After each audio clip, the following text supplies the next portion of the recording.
أعوذ بالله من الشيطان الرجيم. بسم الله الرحمن الرحيم. والذين يؤتون ما آتوا وقلوبهم وجلة أنهم إلى ربهم راجعون أولئك يسارعون في الخيرات وهم لها سابقون ولا نكلف نفسا إلا وسعها ولدينا كتاب ينطق بالحق وهم لا يظلمون بل قلوبهم في غمرة من هذا ولهم أعمال من دون ذلك وهم لها عاملون حتى إذا أخذنا مترفيهم بالعذاب إذا هم يجأرون لا تجأروا اليوم إنكم منا لا تنصرون قد كانت آياتي تتلى عليكم فكنتم على أعقابكم تنكصون مستكبرين به سامرا تهجرون أفلم يدبروا القول أم جاءهم ما لم يأت آباءهم الأولين أم لم يعرفوا رسولهم فهم له منكرون أم يقولون به جنة بل جاءهم بالحق وأكثرهم للحق كارهون صدق الله مولانا العظيم وصدق رسوله النبي الكريم ونحن على ذلك من الشاهدين والشاكرين والحمد لله رب العالمين. بزرگان محترم، برادران عزیز، اللہ رب العزت نے ارشاد فرمایا والذین یؤتون ما آتوا وقلوبهم وجلة انہم الی ربهم راجعون اولئک یسارعون فی الخیرات وهم لها سابقون. فرمایا کہ جو لوگ کے ایسے ہوتے ہیں، ایسے مومنین کی صفت بیان فرما رہے ہیں جو ہر وقت اللہ سے ڈرنے والے ہیں اور ہر وقت ان کو اس بات کی فکر ہے کہ ہم کو کہیں اللہ کے حکم ماننے میں ہم سے کوئی کوتاہی تو نہیں ہو گئی. یعنی لگے ہوئے ہیں اللہ کے حکم ماننے میں، لیکن ڈرے رہتے ہیں، پریشان رہتے ہیں کہ کہیں ایسا تو نہیں کہ ہم سے کوئی غلطی ہو گئی ہو، اللہ کا حکم پورا کرنے میں کوئی کوتاہی ہو گئی ہو. ان لوگوں کا بیان ہے. فرماتے ہیں کہ والذین یؤتون، بعض وہ لوگ ہوتے ہیں جو اللہ کے راستے میں خرچ کرتے ہیں اور خرچ کرنے کے باوجود وقلوبہم وجلہ، ان کے دل ڈرے رہتے ہیں، پریشان رہتے ہیں کہ ہم سے کوئی کمی کوتاہی تو نہیں ہوئی.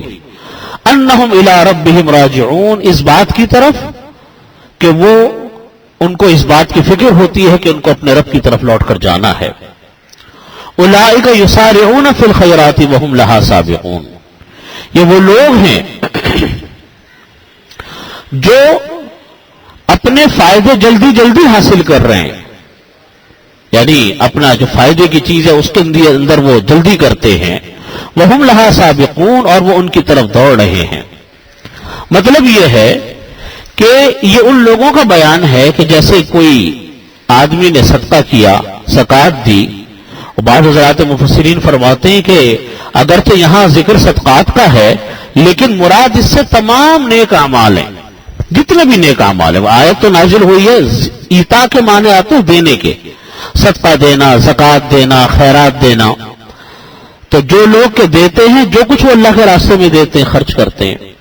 لیکن علماء فرماتے ہیں کہ اس آیت میں بیان اگرچہ صدقے کا ہے لیکن مراد اس سے تمام اعمال صالحہ ہیں.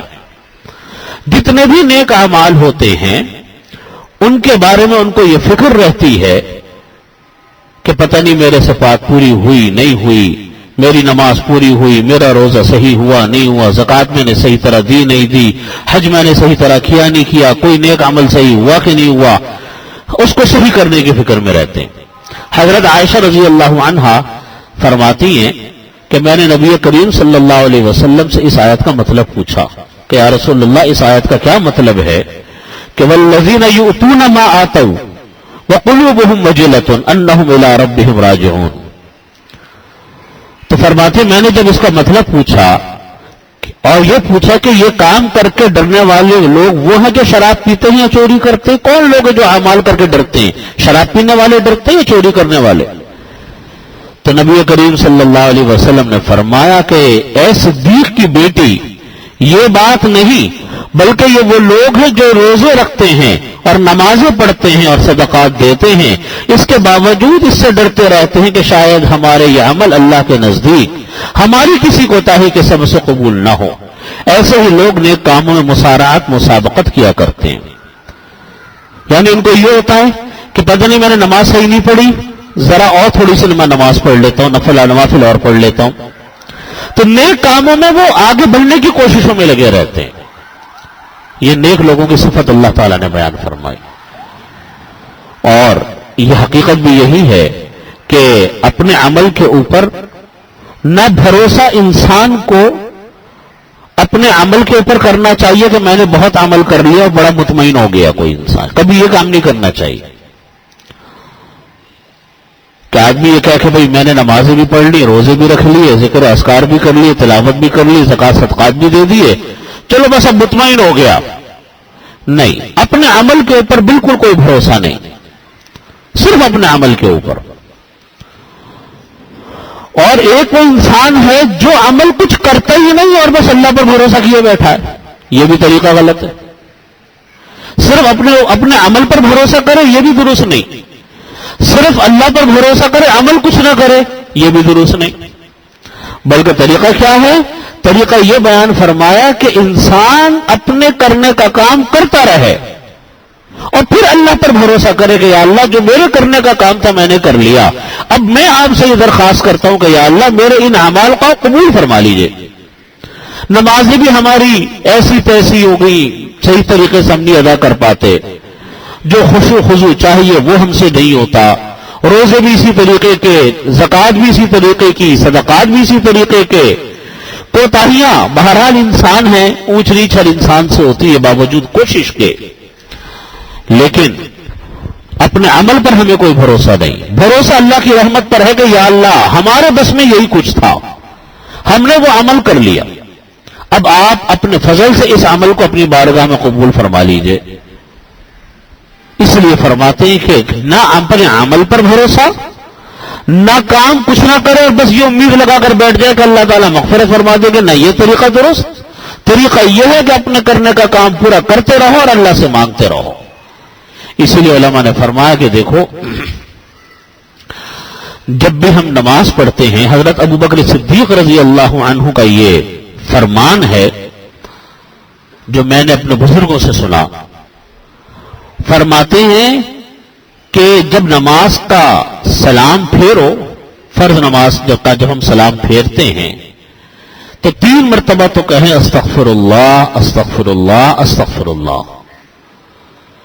یہ استغفار اس بات کے اوپر کہ یا اللہ ہم نے جیسی تیسی نمازیں پڑھی ہیں، ہم نماز کا حق تو ادا کر ہی نہیں سکتے، ٹھیک ہے بس ہم آ گئے، ہم نے اپنی سے محنت تھی ہم نے کر لی، لیکن جو کمی کوتاہی ہو اس کے اوپر ہم استغفر اللہ پڑھتے ہیں۔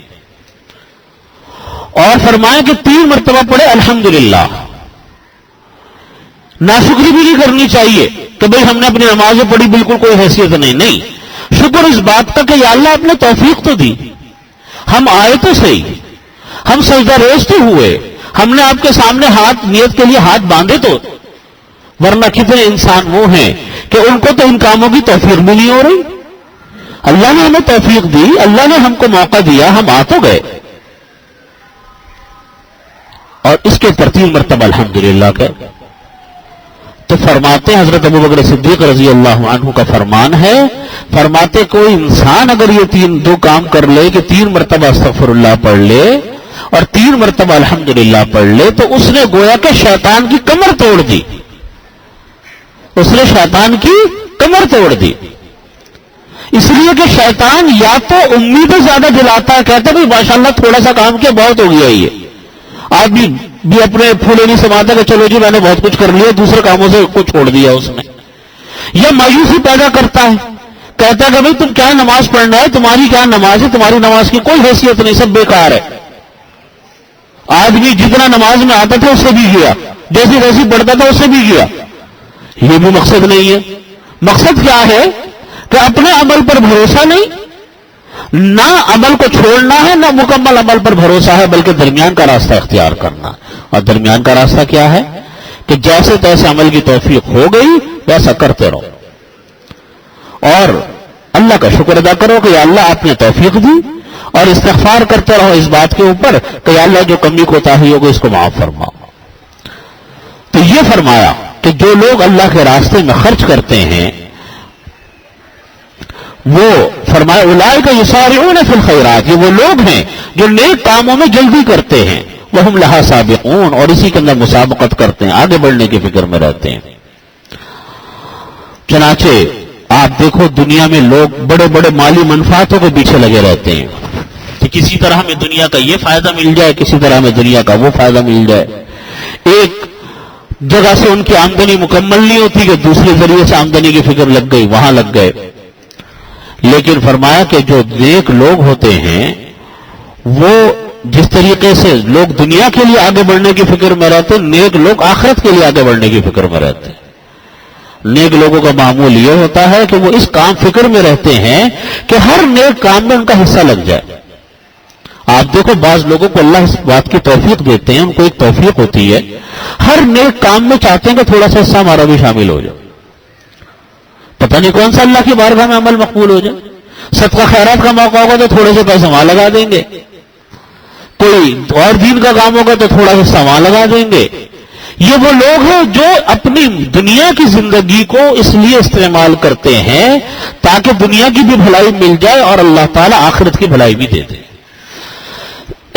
اس لیے کسی بھی عمل کو ہمارا حضرات علماء کرام فرماتے کسی عمل کو کوئی چھوٹا عمل نہیں سمجھنا چاہیے، بلکہ ہمارے بزرگ فرماتے ہیں کہ یہ حضرت تھانوی رحمۃ اللہ علیہ نے اپنے ملفوظات میں لکھا ہے کہ دیکھو انسان کے دل میں جب نیکی کا خیال آتا ہے، یہ نیکی کا خیال یہ اللہ کا مہمان ہے. آتا ہے نا نیکی کا خیال، یہ اللہ کا مہمان ہے. مہمان کا معاملہ کیا ہوتا ہے کہ مہمان کی عزت اور تکریم کرو گے تو وہ مہمان بار بار آئے گا، لیکن اگر مہمان کے ساتھ برا سلوک کرو گے، اس کو توجہ کوئی نہیں دو گے، اس کو اہمیت کوئی نہیں دو گے، تو وہ مہمان پھر پلٹ کر نہیں آئے گا تمہارے پاس. تو فرماتے نیکی کا خیال بھی اللہ کا مہمان ہوتا ہے. آپ اس کے خیال کے مطابق عمل کرو گے تو وہ دوبارہ خیال آئے گا، دوبارہ عمل کرو گے تیسری مرتبہ خیال آئے گا. لیکن وہ نیکی کا خیال کے اوپر توجہ نہیں کی تو پھر وہ خیال جب جائے گا پھر دوبارہ نہیں آئے گا. تو یہ فرمائے گا اولئک یسارعون فی الخیرات وہم لہا سابقون، یہ وہ لوگ ہیں جو نیک کاموں میں سبقت لے جانے کی کوششیں کرتے ہیں، جلدی جلدی نیک کام کرتے ہیں کہ بس چلو کرو، اور اسی کے اندر وہ آپس میں ایک دوسرے سے آگے بڑھنے کی فکر میں لگے رہتے ہیں. اور اللہ کے نیک بندوں کی شان بھی یہ ہوتی ہے کہ وہ نیکی کا کوئی موقع اور نیکی کا کوئی لمحہ وہ اس کو ضائع کرتے نہیں ہیں. بل قلوبہم فی غمرۃ من ھذا ولہم اعمال من دون ذلک وہم لہا عاملون. فرمایا کہ یہ جو حال تھا یہ تو مومنین کا حال تھا. مومنین کا حال یہ تھا کہ نیک کاموں میں دیر کرتے ہیں، اپنے عمل کے اوپر بھروسہ نہیں کرتے، اور اپنے عمل کو وہ اس پہ ڈرتے رہتے ہیں کہ پتہ نہیں کون سا عمل ہمارا صحیح ہوا نہیں ہوا، اگلی مرتبہ اور اچھا کرنے کی فکر میں کریں گے.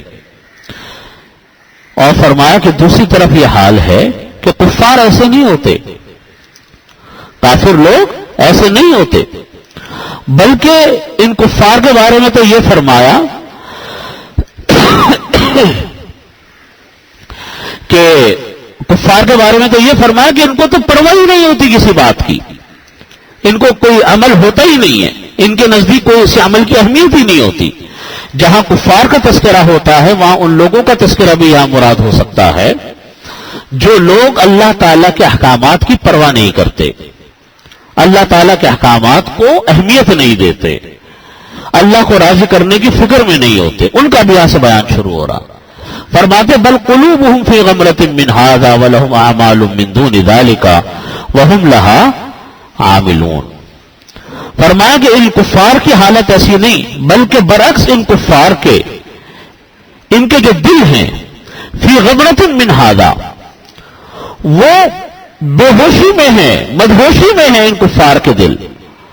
وَلَهُمْ أَعْمَالٌ مِّن دُونِ ذَلِكَ، ان کا معاملہ صرف کفر کا نہیں بلکہ کفر کے علاوہ اور بھی گناہ کے کام کرتے ہیں، پرواہ نہیں ہوتی ان کو.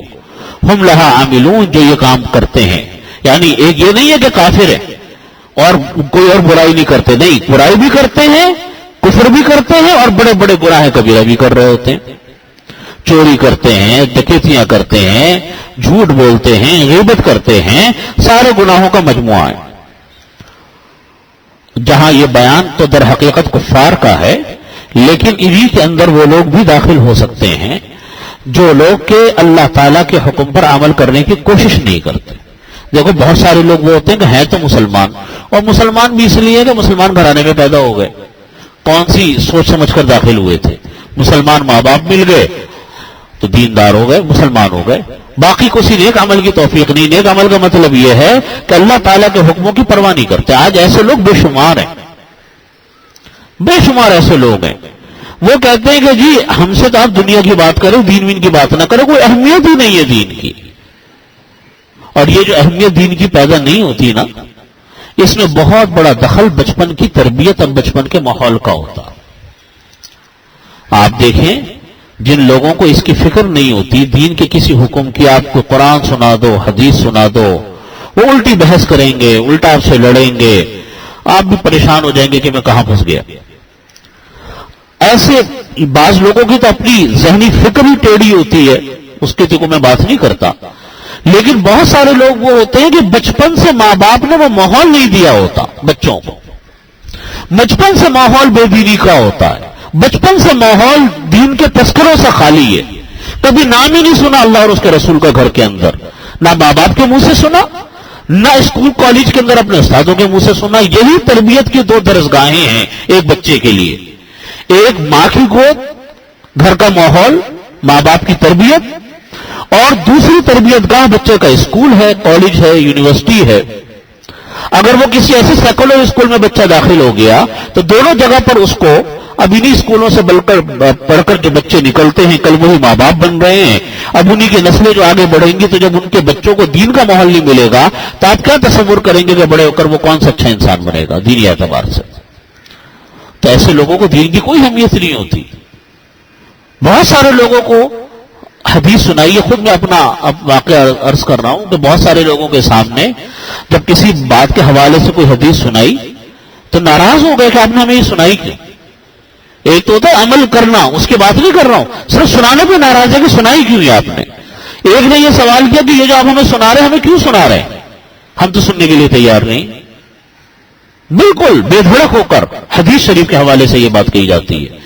تو یہ وہ لوگ ہوتے ہیں کہ بچپن سے ماحول نہیں ملا، ان کے دل پھر آمادہ نہیں ہوتے دین کی بات کو، حق بات کو قبول کرنے کے لیے. اس لیے فرمایا کہ بل قلوبہم فی غمرۃ من ھذا، ان کے دل بے ہوش ہیں اس طرف سے. وَلَهُمْ أَعْمَالٌ مِّن دُونِ ذَلِكَ، اور ان کے برے اعمال اس کے علاوہ بھی اور بڑے بڑے برے اعمال ہیں. حَتَّى إِذَا أَخَذْنَا مُتْرَفِيهِمْ بِالْعَذَابِ إِذَا هُمْ يَجْأَرُونَ. اللہ تعالیٰ فرماتے ہیں اذا اخذنا مترفیہم، جب ہم ان کے خوشحال، مترف بولتے ہیں ایسے لوگ جو خوشحال لوگ ہوتے ہیں، مالدار لوگ ہوتے ہیں، جن کو اللہ تعالیٰ نے دنیا میں خوشحالی عطا فرمائی ہوتی ہے. فرماتے یہاں تک کہ ہم نے پکڑا ان لوگوں کو مترفیہم بالعذاب، جو معاشرے کے آسودہ حال لوگ ہیں، اچھی حالت والے لوگ ہیں، ان کو جب ہم نے عذاب میں پکڑا اذا ہم یجأرون، تو وہ چلانے لگے. کس بات پر چلانے لگے؟ اس بات پر چلانے لگے کہ ہمارے ساتھ تو بہت ظلم ہو گیا اور ہم جو ہیں تباہ ہو گئے اور ہمارے ساتھ بہت خراب معاملہ ہوا. اور یہ واقعہ اس وقت پیش آیا حضرت عبداللہ ابن عباس رضی اللہ عنہ سے. اس آیت کی جو تفسیر منقول ہے، حضرت عبداللہ ابن عباس رضی اللہ عنہ نے فرمایا کہ اس سے مراد وہ عذاب ہے جو غزوہ بدر میں مسلمانوں کی تلوار سے ان کے سرداروں پر پڑا تھا.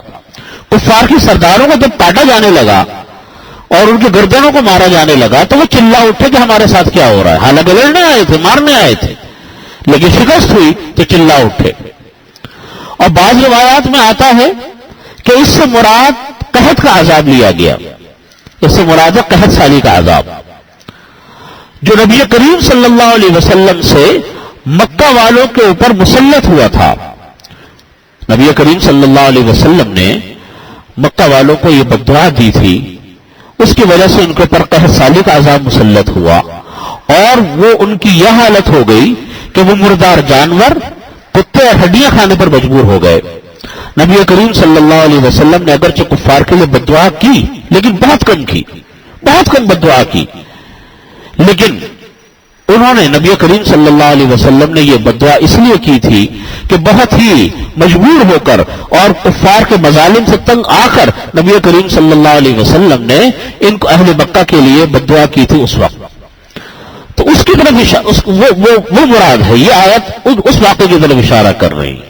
فرمایا کہ حتی اذا اخذنا مترفیہم بالعذاب، جب ان کے مالدار لوگوں کو ہم نے عذاب میں پکڑا تو اس وقت وہ لوگ چلانے لگے. اللہ تعالیٰ فرماتے لا تجأروا اليوم، آج تم لوگ چلاؤ مت، انکم منا لا تنصرون، آج ہماری طرف سے تمہاری کوئی مدد نہیں کی جائے گی. قد کانت آیاتی تتلی علیکم فکنتم علی اعقابکم تنکصون، میرے سامنے تو تمہاری آیات، اللہ تعالیٰ فرماتے تمہارے سامنے میری آیات تلاوت کی گئی. قد کانت آیاتی تتلی علیکم، میری آیت تمہارے سامنے تلاوت کی گئی. فکنتم علی اعقابکم تنکصون، تو تم لوگ تو اپنی ایڑیوں کے بل الٹے بھاگتے تھے میری آیتوں کو سن کر. آج بھی جب آپ بات کفار کی چلتی ہے، لیکن میں تو جب کلام پاک کی آیاتوں کو دیکھتا ہوں کہ جو کفار کے سامنے کے لیے بیان کی گئی، مسلمانوں کی ایک بڑی تعداد وہ ہے جو بالکل انہیں چیزوں پر صادق آتی ہے کہ ان کے سامنے جب کوئی حکم بیان کیا جاتا ہے تو وہ اپنے پیروں پر الٹے بھاگتے ہیں، سننے کے لیے تیار نہیں، عمل تو دور کی بات ہے. اسی کو فرماتے ہیں کہ اللہ تعالیٰ فرماتے لا تجأروا اليوم، آج اللہ کی طرف سے اگر پکڑ آ رہی ہے تو تم چلاؤ مت. تمہارا تو حال یہ تھا کہ آپ لوگوں کے سامنے جب بیان کی جاتی تھی اللہ کی آیات کو تو تم لوگ اپنی ایڑیوں کے بل واپس پلٹ کے بھاگتے تھے. مستکبرین بہ سامرا تہجرون، 3 وجہ بیان فرمائی اللہ کے حکم کے نہ ماننے کی، ان کفار مکہ کی، ان کفار کی 3 وجوہات بیان فرما رہے اللہ تعالیٰ. نمبر 1 مستکبرین بہ، نمبر 2 سامرن، نمبر 3 تہجرون. کہ پہلی وجہ یہ بیان فرمائی مستقبرین بہ میں جو ہی کی ضمیر ہے یہ حرم شریف کی طرف راجع ہو رہی ہے کہ ان کفار مکہ کو اس بات پر بڑا ناز تھا، بڑا گھمنڈ تھا، بڑا غرور تھا کہ بیت اللہ شریف کی خدمت ہم لوگوں کے حوالے ہے، ہم لوگ بیت اللہ شریف کے خادم ہیں. اس پر ان کو بڑا گھمنڈ تھا. اس گھمنڈ میں ایسے مبتلا تھے اور اس غرور میں یہ ایسے مبتلا تھے کہ اللہ تعالیٰ کی حق کی باتوں کو ماننے کے لیے تیار نہیں ہوتے تھے. یہ غرور اللہ تعالیٰ کو تو غرور پسند نہیں ہے نا، چاہے کسی اچھے کام کی وجہ سے، لیکن غرور تو پسند نہیں. کسی انسان کو اگر اپنی عبادت پر غرور ہے، کسی کو اپنے علم پر غرور ہے، کسی کو اپنی کسی اچھائی پر غرور ہے، تو غرور تو اللہ تعالیٰ کو پسند نہیں. اللہ تعالیٰ فرماتے کہ الکبریاء ردائی، بڑائی میری چادر ہے. اللہ تعالیٰ غرور کو کبھی پسند نہیں فرماتے. غرور آتا ہے تو وہ اللہ تعالیٰ دنیا میں ہی اس کی پکڑ فرماتے ہیں. تو پہلی وجہ یہ بیان فرمائی ان لوگوں کے غرور کی مستکبرین بہ، کہ ان کو حق کے بات کو قبول کرنے سے جو چیز مانے تھی وہ یہ تھی، رکاوٹ جو تھی وہ یہ تھی کہ یہ ان کو اپنا ناز تھا مکہ مکرمہ کی اور بیت اللہ شریف کی خدمت کا، اس لیے ماننے کے لیے تیار نہیں ہوتے تھے. دوسرا غرور ان کو یہ تھا، دوسری رکاوٹ اس وجہ سے پڑی ان کے اوپر کہ انہوں نے حق کو قبول نہیں کیا کہ یہ لوگ مجلس آرائیوں کے بڑے شوقین تھے، بڑی بڑی مجلسیں لگاتے تھے رات کو بیٹھ کر، اور رات کو بیٹھ کر یہ قصے کہانیاں کیا کرتے تھے. خاص طور پہ جو 14ویں رات کی چاند ہوتی تھی اس کے اندر بیٹھ کر ان کی بڑی بڑی مجلسیں لگتی تھیں، قصے کہانیاں لطیفے، اور ان لوگوں کو اپنی مجلس آرائی کے اوپر بڑا ناز تھا، بڑی زبردست ان کی مجلس آرائیاں ہوتی تھی. تو یہ مجلسوں کے اندر بیٹھ کر ہر وقت یہ قصے کہانیاں گپ شپ لگانا، اس کے اندر طرح طرح کے خرافات، جھوٹ اور طرح طرح کی باتیں، اس کی وجہ سے دلوں کے اندر رکاوٹ پیدا ہوتی تھی. یعنی دوسرے لفظ میں یوں کہا جائے کہ ان مجلسوں کے اندر صحبت غلط لوگوں کی تھی جس کی وجہ سے یہ حق بات کو قبول نہیں کر پاتے تھے. اسی لیے نبی کریم صلی اللہ علیہ وسلم، اور یہ کام کرتے تھے رات کو، مجلس آ رہی ہے رات کو ہوتی تھی. نبی کریم صلی اللہ علیہ وسلم جب تشریف لائے تو نبی کریم صلی اللہ علیہ وسلم نے سب سے پہلے اس سلسلے کو ختم فرمایا، راتوں کو مجلس لگانا. چنانچہ حدیث شریف میں اس عنوان سے کئی حدیثیں نقل کی ہیں. خود امام بخاری رحمۃ اللہ علیہ نے بھی کئی روایت نقل کی. سمر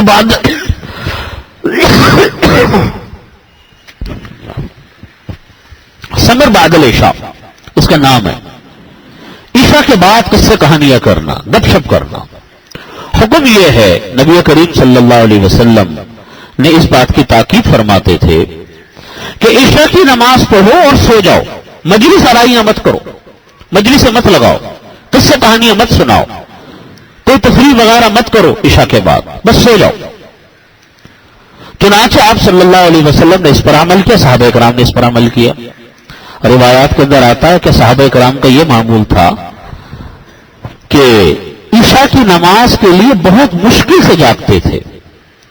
نیند کی حالت میں مسجد میں بیٹھ کر عشاء کا انتظار کرتے تھے، اور نیند کے مارے کبھی ادھر جھکتے تھے کبھی ادھر گرتے تھے، اور عشاء کی نماز پڑھی اور سو گئے. جب کوئی انسان عشاء کی نماز پڑھتے ہی سو جائے تو آپ بتائیں کہ خود تہجد میں اس کی آنکھ کھلے گی کہ نہیں کھلے گی؟ اور جب راتوں کو دیر سے سونا ہوگا تو پھر تہجد تو دور کی بات ہے، فجر کی نماز بھی خطرے میں پڑ جاتی ہے اور قضا ہو جاتی ہے. صحت الگ خراب ہوتی ہے. جب انسان کی نیند پوری نہ ہو تو صحت الگ خراب ہوتی ہے. نیند کم ہو تو کتنی بیماریاں جنم لیتی ہیں، جو ڈاکٹر حضرات بتاتے ہیں، طبی طور پہ بتاتے ہیں کتنی بیماریاں جنم لیتی ہیں. تو نبی کریم صلی اللہ علیہ وسلم نے اس بات کا اہتمام فرمایا. حضرت عمر فاروق رضی اللہ عنہ کا معمول یہ تھا کہ جب عشاء کے بعد کسی کو فضول قصوں میں مشغول دیکھتے تو تب بھی فرمایا کرتے تھے کہ عشاء کے بعد گپ شپ مت لگایا کرو. اور بعض اوقات جب دیکھتے تھے کہ کوئی آدمی بہت زیادہ عادی ہے تو اس کو سزا بھی دیتے تھے. ماحول ہی ایسا بنا دیا تھا کہ عشاء ہوئی اور پڑھ کر سو گئے. عجیب بات ہے کہ ہمارے مسلم ممالک جتنے ہیں، بشمول ہمارا ملک اور خاص طور پہ ہمارا شہر جس میں ہمارا بیٹھے ہیں، یہاں تو ایک سے ایک بادشاہ بیٹھا ہے رات کو جاگنے کا. اور جتنے مسلم ممالک ہیں ان کے ہاں ماحول ہی رات کو جاگنے کا زیادہ ہے. اور عجیب بات ہے کہ جو غیر مسلم ممالک ہیں، باوجود یہ کہ وہ ایشیا کے کیوں نہ ہو، غیر مسلم ہے، مسلمان نہیں ہے، وہاں عشاء ہوئی اور سناٹا چھا گیا. آدم نہ آدم زاد سڑکوں پر جاؤ کوئی آپ کو نظر نہیں آئے گا.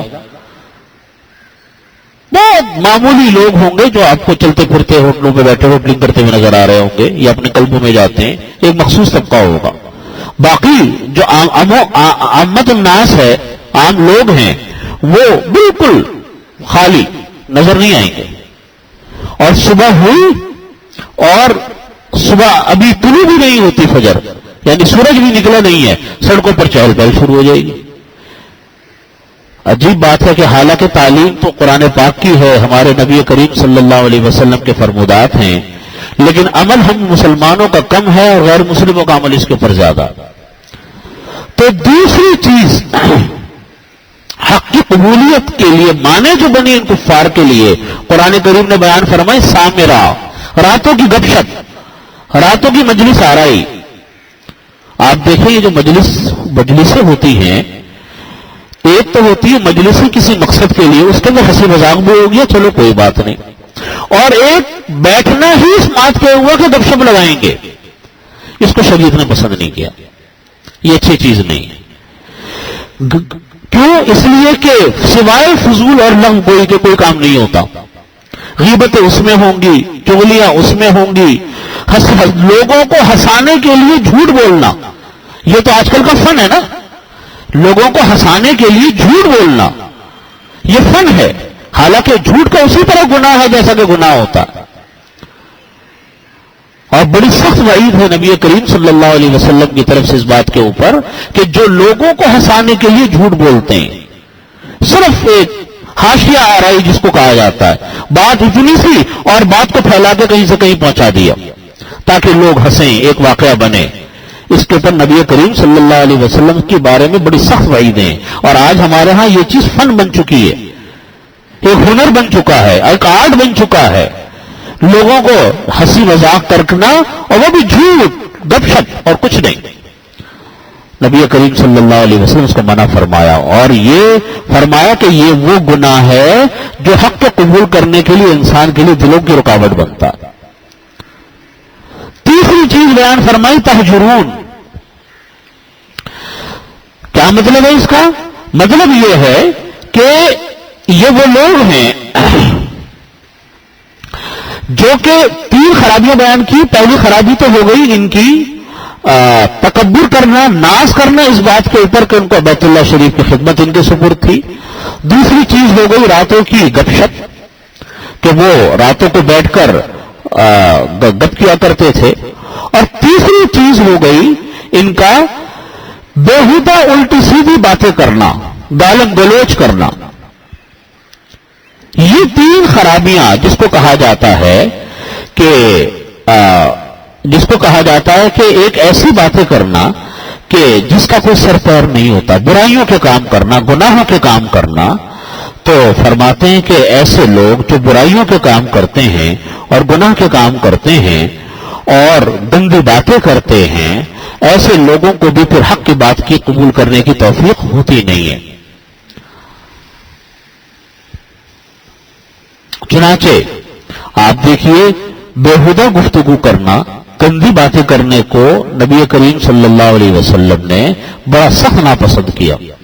فحش گوئی کو نبی کریم صلی اللہ علیہ وسلم نے انتہائی سخت ناپسند کیا، اور اس کو تاکید فرمائی کہ اس گفتگوؤں کو ختم کرو، کیونکہ یہ چیزیں بھی وہ ہوتی ہیں کہ بولنے والی زبان سے جو الفاظ نکلتے ہیں ان کے اثرات انسان کے دلوں پہ پڑتے ہیں۔ گندی باتیں کرنا، گندی باتیں سننا، فضول کام کرنا، ان کے اثرات انسان کے قلب کے اوپر پڑتے ہیں۔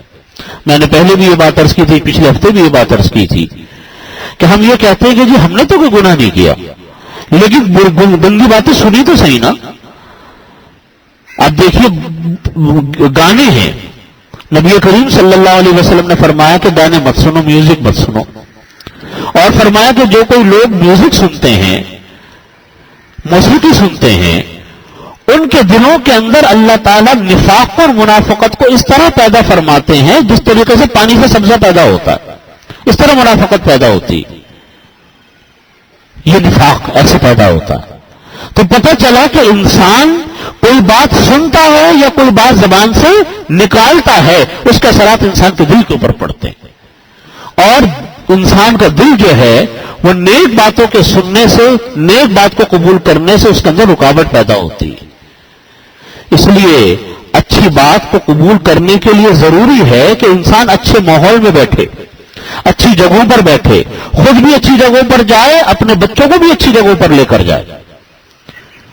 میں نے جیسا بھی عرض کیا تھا کہ بہت سارے بچے وہ ہوتے ہیں جو بڑے ہو کر حق کی بات کو قبول نہیں کرتے۔ اس کی بڑی بنیادی وجہ کیا ہے کہ حق کی بات سنا ہی نہیں مارا اپنے بچپن سے، نہ گھر میں ذکر ہوا اللہ اور اس کے رسول کا، اور نہ درسگاہوں میں ذکر ہوا اللہ اور اس کے رسول کا، تو بچے کہاں سے دین سیکھیں گے؟ اس لیے ہمیشہ ہمارے بزرگ فرماتے ہیں، ہمارے علماء فرماتے ہیں کہ اپنے بچوں کو کسی نہ کسی ہفتہ واری کسی مجلس میں لے کر جاؤ، کسی حلقے میں لے کر جاؤ، چھوٹے سے بچے کو مسجد لے کر آؤ، خود بھی مسجد آؤ، اپنے بچوں کو بھی مسجد لے کر آؤ۔ اس کے اثرات انسان کے دل کے اوپر پڑتے ہیں، اس کے اثرات انسان کے قلب کے اوپر پڑتے ہیں۔ اور جب وہ بچہ مسجد آتا ہے، ویسے تو بچے کھیلتے ہیں مسجد میں، کوئی بات نہیں، ان کو روکو ٹوکو مت، ان کو مانوس ہونے دو، مسجد میں آ کے کھیل لیں بے شک، اپنے طور پہ پیار محبت سے جتنا سمجھاؤ گے بیٹا شرارت نہیں کرنا، یہ نہیں کرنا، لیکن بچہ وہ تو کرے گا، لیکن کوئی بات نہیں، آ تو رہے نا مسجد میں، آج کھیلنے آ رہا ہے، شرارت کے لیے آ رہا ہے، لیکن کل پڑھنے کے لیے آئے گا۔ اس کے لیے یہ ماحول مسجد کا، اس کے لیے کلام پاک کی تلاوت کی آواز، اس کے لیے نمازی لوگوں کے ساتھ اٹھنا بیٹھنا، یہ کوئی اجنبی نہیں ہوگا۔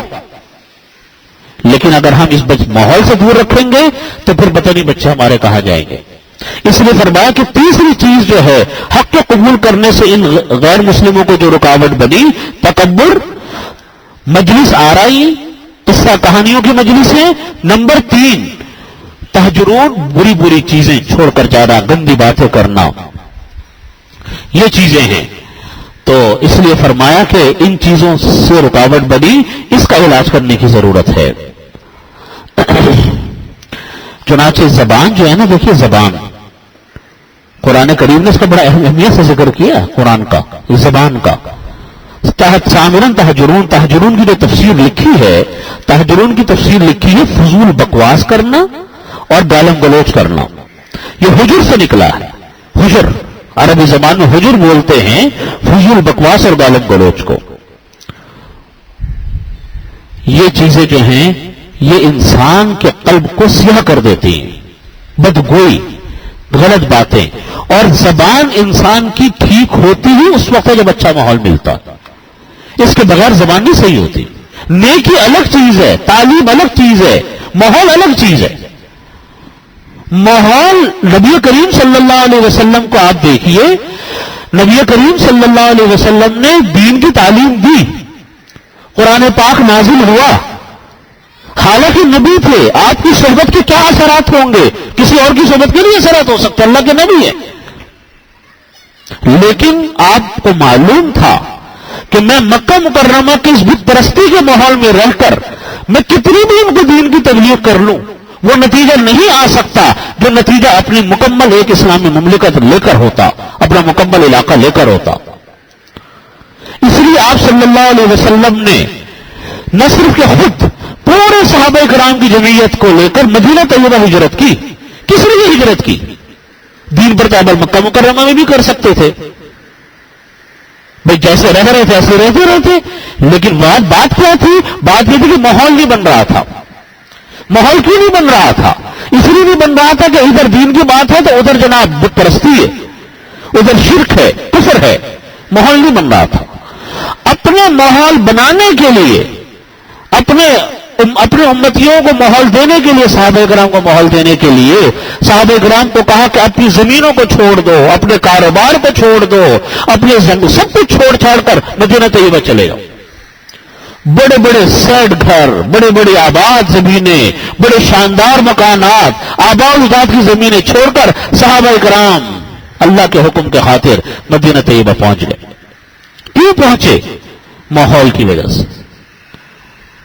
یہ ماحول، اگر ہم چاہتے ہیں کہ ہماری نسلیں بہتر ہوں، ہم چاہتے ہیں کہ ہمارے بچے بہتر ہوں، ہم چاہتے ہیں کہ ہمارے بچوں کے اندر دین آ جائے، ہم چاہتے ہیں کہ ہماری بھی اصلاح ہو جائے، ہمارے بچوں کی بھی اصلاح ہو جائے، ہماری فیملی بھی نیک ہو جائے، یہ ماحول کے بغیر ممکن نہیں ہوگا. حضرت مفتی صاحب رحمۃ اللہ علیہ کا میں نے ملفوظ پڑھا کتابوں میں، حضرت مفتی محمد شفیع صاحب رحمۃ اللہ علیہ کا. ان سے کسی نے پوچھا کہ حضرت آپ کہتے ہیں کہ فلاں دین پر عمل کو ہم کیسے کریں، ماحول ایسا ہے. حضرت نے اس کو بڑا عجیب جواب دیا، اور میں سمجھتا ہوں اس کے علاوہ جواب بھی کوئی نہیں. حضرت نے کہا کہ دیکھو بھائی، دین پر عمل کرنے کے لیے ضروری ہے کہ تم اپنے ماحول میں رہو. اپنے جیسے لوگوں کے ماحول میں رہو گے تو دین پر عمل کر پاؤ گے، ورنہ مشکل ہے.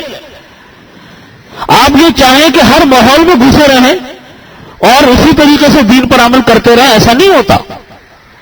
اگر دین پر خود بھی عمل کرنا ہے، اپنے بیوی بچوں کو بھی عمل کروانا ہے، تو اپنے ماحول کے اندر رہ کر ہوگا. اور اس کی دلیل صحابہ کرام کا عمل ہے، نبی کریم صلی اللہ علیہ وسلم کا عمل ہے. پہلے زمانے میں یہ ماحول نہیں تھا کہ صاحب غیر مسلموں کے ساتھ مسلمان رہ رہے ہیں جیسا آج ہو رہا ہے ہمارے ہاں. آج جو ہمارے ہاں ہو رہا ہے وہ یہی تو ہو رہا ہے کہ کتنی بڑی تعداد مسلمان بچوں کی وہ غیر مسلم ممالک میں جا کر شفٹ ہو گئی، منتقل ہو گئی، ہجرت کر گئی. یہ کیوں ہجرت کر گئی؟ باپ خوش تو صاحب بیٹا امریکہ میں، بیٹا یورپ میں، بیٹا آسٹریلیا میں، بچے وہاں پر ہیں، بڑے خوش ہیں، یونیورسٹی میں پڑھ رہے ہیں. لیکن ان کی دینی تعلیم و تربیت کا کیا سوچا؟ ڈگریاں بھی بہت اچھی مل گئی، ڈالر بھی آنے لگ گئے، پاؤنڈ اور یورو بھی برسنے لگ گئے، لیکن وہ بچے مسلمان بھی رہے کہ نہیں رہے؟ ان بچوں کا مستقبل کیا ہے دین کے حوالے سے؟ یہ طریقہ کار نبی کریم صلی اللہ علیہ وسلم کا نہیں تھا. نبی کریم صلی اللہ علیہ وسلم نے اپنے صحابہ کرام کو ہمیشہ اس بات کی تلقین کی کہ اپنے ماحول میں رہو. ماحول میں رہو گے دین پر عمل کرتے رہو گے، ماحول سے ہٹو گے مشکل پڑ جائے گی۔ تو یہ تیسری چیز ہے تہجرون، فضول بوئی، گالم گلوچ کرنا، یہ چیز انسان کو کہاں سے ملتی ہے؟ مہذب شائستہ زبان کہاں سے ملتی ہے؟ اچھی زبانیں کہاں سے ملتی ہیں؟ نیک مجلسوں سے ملتی ہیں، سلجھے ہوئے ماحول سے ملتی ہیں، تعلیم یافتہ ماحول سے ملتی ہیں، اس کے بغیر یہ نہیں ہوتا۔ تو دوبارہ اپنی بات لوٹاتا ہوں، فرمایا اللہ تعالیٰ فرماتے ہیں کہ تمہارے سامنے میری آیات کو بیان کیا گیا لیکن تم نے حق کو نہیں مانا۔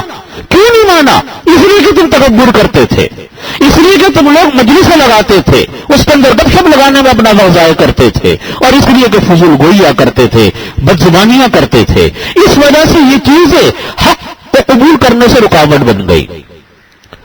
یہ آج حکم اور تعلیم آج اس امت کے لیے بھی یہی کی گئی ہے۔ جو لوگ ان کاموں میں مبتلا ہوتے ہیں، تکبر میں مبتلا ہوتے ہیں، گپ شپ کے شوقین ہیں، اپنا وقت برباد کرتے ہیں ان کاموں کے اندر، فضول گوئیاں میں لگتے ہیں، ان سے بھی حق بات قبول بڑی مشکل سے ہوتی ہے، بڑی مشکل سے حق بات قبول ہوتی ہے۔ اس لیے بھائی ہمیشہ اس بات کی کوشش کرنی چاہیے۔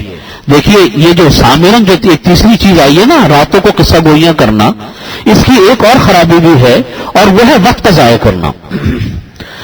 اس قوم میں آپ نے دیکھا ہر فیلڈ کے اندر اللہ تعالیٰ ماہرین کو پیدا کرتے ہیں۔ بات لمبی ہو رہی ہے، اسی پر میں اپنی بات بتا کر ختم کرتا ہوں۔ ہر فیلڈ کے اندر اللہ تعالیٰ ماہرین کو پیدا کرتے ہیں، ہر لائن میں ایک ماہر ہوتا ہے۔ کچھ لوگوں کو اللہ تعالیٰ کمال دیتے ہیں، اگر کچھ من جانب اللہ بھی ہوتا ہے، انسان کی محنت کو بھی دخل ہوتا ہے، اور کچھ یہ ہوتا ہے کہ ان لوگوں نے اپنا وقت نہیں ضائع کیا ہوتا۔ جو لوگ اپنا وقت ضائع کرتے ہیں ان کے کاموں سے برکت اٹھ جاتی ہے، اسی طرح جو لوگ پیسہ برباد کرتے ہیں ان کے کاموں سے برکت اٹھ جاتی۔ تو اس لیے ایک گپ شپ کی جو عادت ہے یہ کبھی کبھی تو اچھی رہتی ہے کہ کوئی مجلس ہوئی آپ نے ہنسی مذاق کر لیا، لیکن میں عرض کر رہا ہوں کہ مجلس اس کام کے لیے منعقد کرنا، اس میں کتنا وقت کا ضیاع ہے اور کتنا جو ہے اس سے صلاحیتوں سے محرومی ہے۔ اللہ تعالیٰ نے ان سب سے بچنے کی توفیق عطا فرمائے۔ وآخر دعوانا الحمدللہ رب العالمین۔ آئندہ 2 اتوار جو ہے آپ حضرات دفتر سے معلوم کر لیجیے گا، شاید میں ہوں شاید نہ ہوں، اس لیے یہ پتہ کر لیجیے گا کہ انشاءاللہ دفتر والے بتا دیں گے کہ آئندہ 2 اتوار میں درس ہوگا کہ نہیں ہوگا۔ اللہم صلی علی محمد وعلی آل محمد کما صلیت علی ابراہیم وعلی آل ابراہیم انک حمید مجید۔ ربنا ظلمنا انفسنا فإن لم تغفر لنا وترحمنا لنكونن من الخاسرين اللهم احسن عاقبتنا في الامور كلها واجرنا من خزي الدنيا وعذاب الاخره اللهم انا نجعلك في نحورهم ونعوذ بك من شرورهم اللهم انا نسألك تمام العافية ونسألك دوام العافية ونسألك الشكر على العافية ونسألك الغنى عن الناس۔ یا اللہ ہمارے تمام گناہوں کو معاف فرما، تمام صغیرہ کبیرہ گناہوں کی مغفرت فرما۔ یا اللہ ہم کو دین پر عمل کرنے کی توفیق عطا فرما۔ یا اللہ قرآن کریم سمجھنے کی توفیق عطا فرما، اس پر عمل کی توفیق عطا فرما۔ یا اللہ حدیث شریف سمجھنے کی توفیق عطا فرما، اس پر عمل کی توفیق عطا فرما۔ اپنی زندگی کو قرآن اور حدیث کے مطابق ڈھالنے کی توفیق عطا فرما۔ اللہم صلی علی محمد وعلی آل محمد کما صلیت علی ابراہیم۔